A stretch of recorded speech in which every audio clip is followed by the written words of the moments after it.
It seems to be another normal day in the city until suddenly, a traffic jam causes a commotion among the local drivers. A businessman has suddenly stopped his car in the middle of the street because for an unknown reason, he's gone completely blind. A group of people approach him to help and a man volunteers to drive him home. However, as soon as they get there and the businessman gets off, the thief drives away with the car.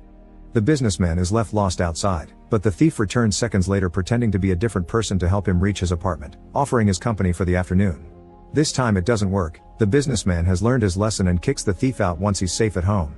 A few hours later, the businessman's wife arrives and as soon as she learns about her husband's blindness, she takes him to see a specialist. Since it's an emergency, the doctor allows them to cut in line and go first. Unfortunately, no matter what machine the doctor uses to check the businessman's eyes, he can't find any signs of damage or illness, which means it must be neurological. The businessman will have to go to a hospital and get some tests done there, although the doctor has never heard of something like this before. After the couple leaves, the doctor receives his other patients, which include a child, a woman with sunglasses and a man with an eye patch. Meanwhile, the thief is driving the stolen car around town and trying to avoid the cops until he has no choice but to pull over because he has gone blind as well. He ends up going to the police for help, and when an officer takes him to his old home, his ex-wife refuses to let him in. Later in the evening, Sunglasses Woman goes to a hotel and after asking the bartender for a drink, she joins her client upstairs. Their meeting goes well, but the afterglow is ruined when she suddenly starts freaking out as her vision goes white too. The doctor goes home to have a lovely dinner with his wife, and all goes well until they wake up the next morning and he also finds himself unable to see.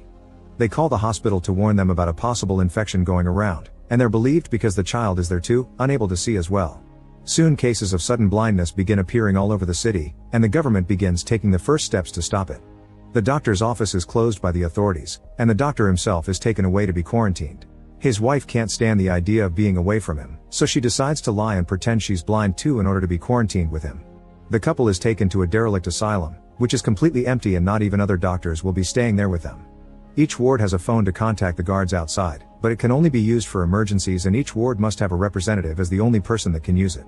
Soon, more people start arriving, like the thief, the sunglasses woman, the kid, and the businessman. The doctor and his wife agree to keep her sight a secret, and by pretending she explored and memorized the place when they arrived, the doctor's wife becomes a guide for everyone when they need help with things like going to the bathroom. During their first trip out of the room, the thief walks behind Sunglasses Woman and gets a little too handsy, which makes her respond by kicking him in the leg. Her heel causes a serious wound that the doctor and his wife end up bandaging with a shirt, because there's no first aid kit around.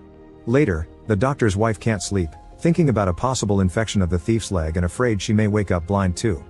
The doctor tries to get frisky with her, but she prefers to take a walk to deal with her worries.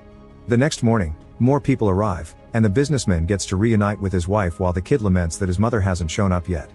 The doctor and his wife try to talk to the guards and ask for help for the thief's leg, but the guards don't cooperate, they just point their weapons at them and make them return to their room under threat. Sometime later, they receive their first box of food, which is as bad as a school or prison cafeteria. There's also not enough of it. The doctor's wife tries using the emergency phone to ask for more food and a first aid kit, but nobody picks up her call except for an answering machine where she leaves plenty of messages. Weeks start to pass and each day, more and more infected people are sent to the asylum.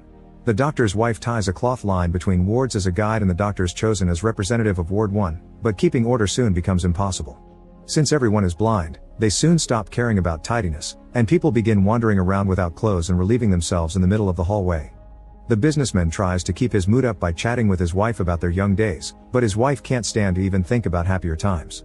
One afternoon, the doctor's wife hears a noise and discovers Eye Patch Man has a radio with him that he has been listening to in private. She convinces him to share the news with everyone, since they're all desperate to know what's happening outside. Eye Patch Man explains that there aren't many stations left, but he got